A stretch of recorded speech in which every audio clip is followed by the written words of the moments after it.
어, 요한복음 13장 21절부터 30절입니다. 예수님은 유월절 전에 제자들과 유월절 식사를 하셨습니다. 그러니까 유월절 전에 유월절 식사를 했기 때문에 그것은 유월절 식사가 아니다, 이렇게 주장하는 분도 있어요. 또 예수님은 유월절에는 십자가를 지셨죠. 그러니까 유월절 식사를 안 했다고 그러는데, 성경에 이제 유월절 식사를 한 것으로 기록하는 이유는요, 이스라엘의 풍습이 그래요. 유월절은 이제 무교절과 연결이 되어 있죠. 그래서 유월절이 시작하고 바로 이제 무교절이 되는 거죠. 그래서 이 무교절에는 무교 음식을 먹죠. 무교빵. 그래서 이 유월절이 시작되기 2, 3일 전부터 집안의 누룩들을 다 제거합니다. 그래서 그때 먹는 것은 유월절 음식이라고 하는 거예요. 그래서 우리나라식으로 하면 이렇게 돼 있죠. 우리가 이제 설날이 있고 추석이 있죠. 그런데 연휴가 있어요. 추석 연휴, 설 연휴 이렇게 하잖아요. 그러면 당일날 먹어야만 설날 음식이 아니고 추석 음식이 아니죠. 그 연휴 때 먹는 건 다 그냥 추석 음식, 설 음식 이렇게 말하는 거죠. 이런 식이에요. 그래서 예수님이 이 유월절 식사를 한 것을 잘못했다, 이렇게 주장하는 분들이 있어요. 그들 중에는 이단들이 또 있고, 그런 것은 성경의 그 배경을 잘 몰라서 하는 소리입니다. 그래서 예수님은 이제 유월절 식사를 하신 거예요. 그런데 이때 이제 중간에 제자들의 발을 씻어주시는 세족식을 하셨습니다. 그런데 이 세족식 하시면서 너희가 깨끗하지만 너희가 다 모두 깨끗한 것은 아니다, 이렇게 말씀을 하십니다. 좀 의미심장한 말씀이죠. 그리고 또 이 시편 41편 9절의 예언이 이루어질 것을 말씀하셔요. 시편 41편 9절에 내가 신뢰하여 내 떡을 나눠 먹던 나의 가까운 친구도 나를 대적하여 그의 발꿈치를 들었나이다, 이렇게 말씀되어 있거든요. 그래서 이 말씀이 이루어질 것을 말씀하시고, 또 제자들을 향해서 너희 중에 한 사람이 나를 팔 것이다, 이렇게 또 분명하게 말씀을 하십니다. 그러니까 예수님은 이 가룟 유다가 이 유월절 식사에 참여하기 전에 이미 대제사장들에게 예수님 팔아넘기기로 계약을 한 것을 알고 계신 거죠. 예수님은 하나님이시니까 다 알고 계신 거예요. 다 알고 계시는데 요한복음 13장 1절에는 자기에게 속한 자들을 사랑하시되 끝까지 사랑하시느니라, 이렇게 시작을 합니다. 그래서 정말로 예수님이 제자들을 사랑하셨음을, 심지어 가룟 유다까지도 사랑하셨음을 알려주는 거예요. 그리고 그 가룟 유다를 어떻게든지 회개시키기 위해서 최선을 다하셨다고 하는 것이죠. 그래서 가룟 유다가 회개하고 돌이키기를 그렇게 원하셨던 거예요. 가룟 유다까지도 사랑하셨으니까. 그런데 이 가룟 유다가 깨닫지를 못하는 겁니다. 돌이키지를 않는 거예요. 안타깝게도. 근데 예수님이 너희들 중에 하나가 나를 팔 것이다, 이렇게 말씀하시니까, 아주 이제 직접적으로 말씀하시니까 제자들이 다 근심을 하죠. 그래서 막 걱정이 되는 거죠. 그래서 예, 이 제자들 중에 저 베드로가, 예수님이 사랑하신 제자가 예수님 옆에 누워 있으니까 그에게 이제 머리짓으로 그가 누구인지 좀 물어봐라, 이렇게 머리짓을 한 것입니다. 그래서 이 예수님이 사랑하시는 제자, 그 제자는 이제 요한입니다. 이 요한복음을 쓴 요한이에요. 요한이 예수님께 그가 누구인지 물어봅니다. 그랬더니 예수님께서 내가 이 빵 한 조각을 찍어서 주는 그 사람이다, 이렇게 말씀을 하셔요. 그리고 곧바로 빵을 찍어가지고 이 가룟 유다에게 줍니다. 그리고 내가 하고자 하는 일을 속히 해라, 빨리 해라, 이렇게 말씀하세요. 그러니까 예수님이 분명히 가르쳐 주신 것을 알 수 있죠. 보면은 예수님을 팔 자가 가룟 유다인 것을 예수님이 분명히 가르쳐 주셨다는 거예요. 그런데 신기하게도 아무도 깨닫지를 못해요. 신기하죠. 정말 신기한 거예요. 거기 있는 제자들이 아무도 모르는 거예요. 이 예수님이 유월절에 쓸 물건을 가룟 유다한테 사라고 그러시는가 이렇게 생각도 하고, 뭐 가난한 사람한테 뭘 갖다 주라고 그러시는 건가 이렇게 유다가 다른 제자들이 그렇게 생각을 한 거예요. 예수님이 가르쳐 주셨는데도 아무도 모른다는 거죠. 참 놀랍죠. 왜 그럴까? 그래서 보고도 보지 못하고 들어도 듣지 못한다고 그랬어요. 무슨 말씀이냐면 영적으로 어두워져 있기 때문에 그런 거예요. 영적으로 깨어 있어야 되는데 영적으로 어두워 있으니까 예수님께 질문을 하고 예수님이 대답을 하시고 분명히 보여줬는데도, 행동으로 보여주셨는데도 깨닫지를 못하는 거예요. 참 안타까운 일이죠.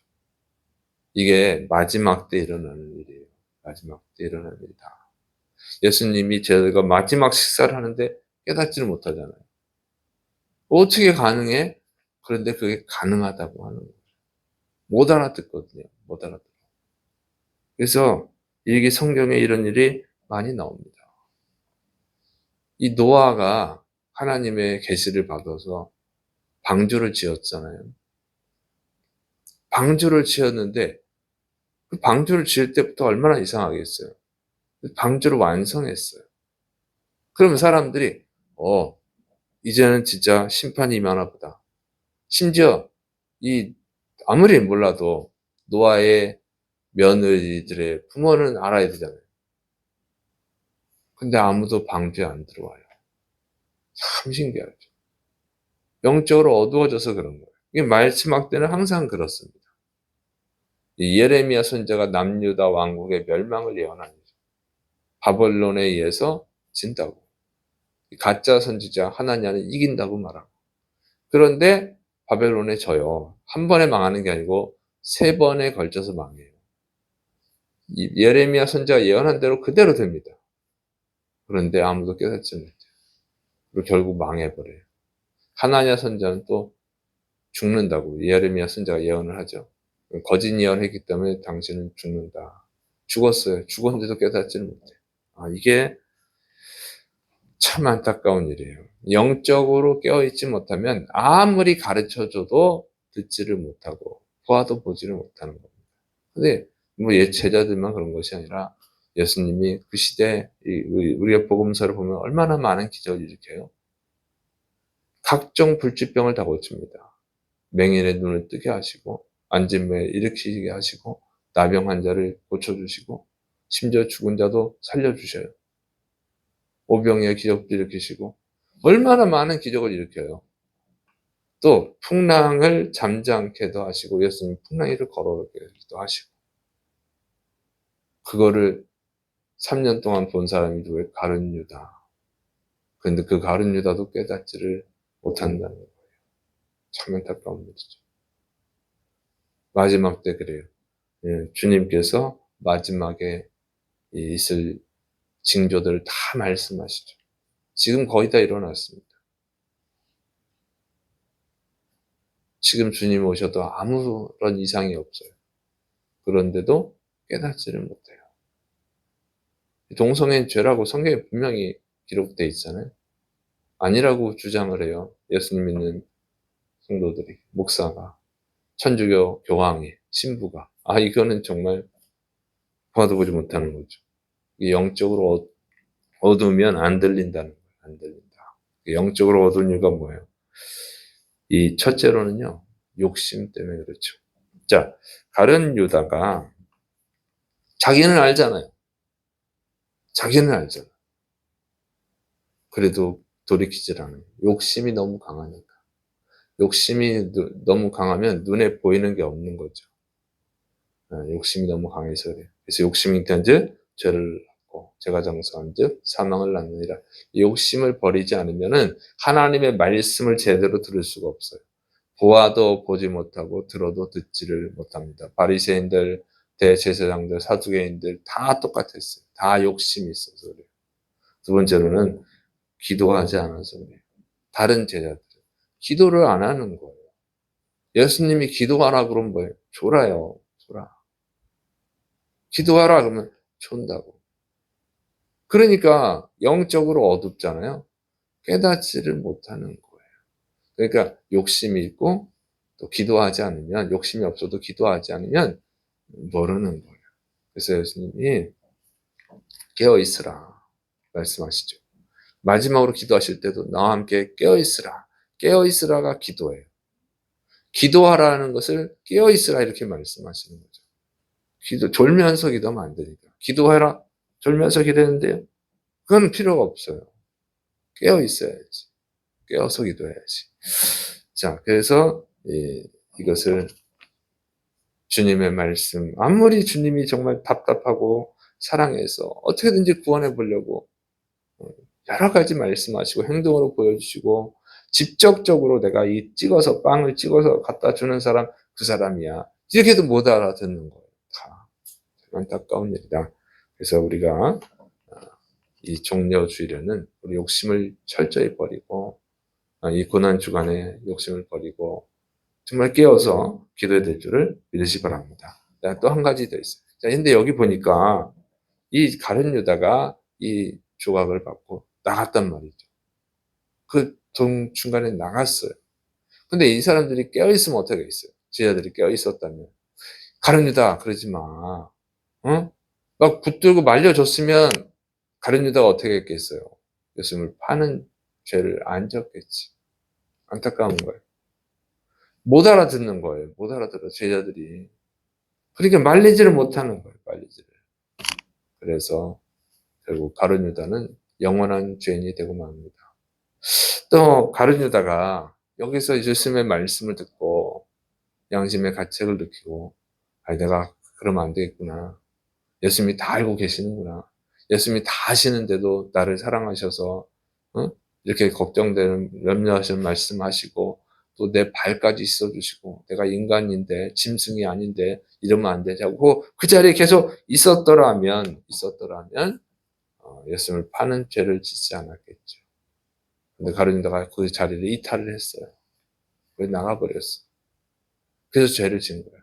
누가 좀 말려줬다거나 누가 가룟 유다가 거기를 자리를 짓고 있었다면 예수님을 팔 기회가 없어지는 거잖아요. 그걸 안 했다고 하는 거예요. 그래서 성도들은 모이는 데 힘써야 되는 겁니다.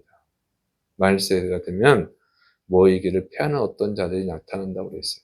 성도들은 하나로 있을 때 좀 부족하더라도 다 영적으로 어둡지만 나머지 제자들은 그 자리에 있었기 때문에 그래도 그런 죄에 동참하지 않죠. 좀 가룟 유다도 있었더라면 좋았을 것을. 하나 아쉬움이 남죠. 그래서 여러분 교회에 모여서 예배 드리는 게 중요합니다. 인터넷 예배도 하나님이 기뻐 받으시는 예배다. 이거는 사탄의 속삭임이죠. 성도들이 자기 믿음을 지킬 정도로 또 하나님의 말씀을 잘 알 수 있을 정도로 영적인 시험을 잘 이길 수 있도록 다 강하지가 않잖아요. 서로 붙들어 줘야지. 서로 붙들어 주고 너 그렇게 하지 마. 우리가 기도합시다. 이 자리를 지켜야지. 이렇게 할 때 믿음을 지키는 거예요. 그래서 교회 공동체를 하나님이 만들어 주신 것입니다. 그래서 우리가 이 정말로 깨어서 주님 앞에 있어야 될 줄을 믿으시 바랍니다. 그런데 이 근본적으로 왜 가룟 유다는 욕심을 버리지 못했을까 하는 거예요. 근본적으로. 내 성경은 이렇게 기록하고 있어요. 요한복음 13장 27절 사탄이 그 속에 들어간지라. 사탄이 그 속에 들어갔어요. 근본적인 문제예요. 근본적인 문제. 우리 안에 누구를 영접해야 돼요? 예수님을 영접해야죠. 예수님께서 이 강한 자의 비유를 말씀하셨죠. 강한 자가 지키면 다른 자가 못 들어오는 거예요. 그 강한 자가 지키고 있는 집을 뺏으려면 더 강한 자가 와야 되는 거예요. 그 더 강한 자가 누구냐? 예수님이라고 했죠. 정말 마음속에 예수님을 영접하셔야 됩니다. 진정으로 예수님을 주인으로 영접하셔야 돼요. 그래야 욕심이 안 들어오는 거예요. 욕심이 들어와도 내쫓을 수 있는 거죠. 우리는 약하기 때문에. 그래서 예수님이 오신 거예요. 그리고 성령님을 구하라고 한 거죠. 그래서 진정으로 예수님을 주인으로 영접하셔서 아무도 아무리 악한 것이라도 들어오지 못하게 여러분의 집을 지키시기를 축원합니다. 그래서 이 고난 주간에 정말 욕심을 버리고 정말 깨어서 기도하되 예수님을 진정으로 자신의 주인으로 영접할 수 있도록 모실 수 있도록 기도해야 될 줄을 믿으시 바랍니다. 여러분 안에 예수님이 계셔서 어떤 악한 자들도 들어오지 못하도록 어떤 욕심도 못 들어오게 그리고 항상 깨어서 승리하시기를 축원합니다. 기도하겠습니다. 사랑이 많으신 하나님 아버지, 우리는 연약하고 부족합니다. 주님, 우리 안에 들어오시옵소서. 우리의 주인이 되어주시고 우리를 지켜 주옵소서. 또 주님이 우리를 구원하신 것처럼 우리가 또 다른 영혼들을 구원할 수 있도록 복음을 전할 수 있도록 붙들어 주옵소서. 주께서 이루심을 믿고 예수님의 이름으로 감사하며 기도드립니다. 아멘.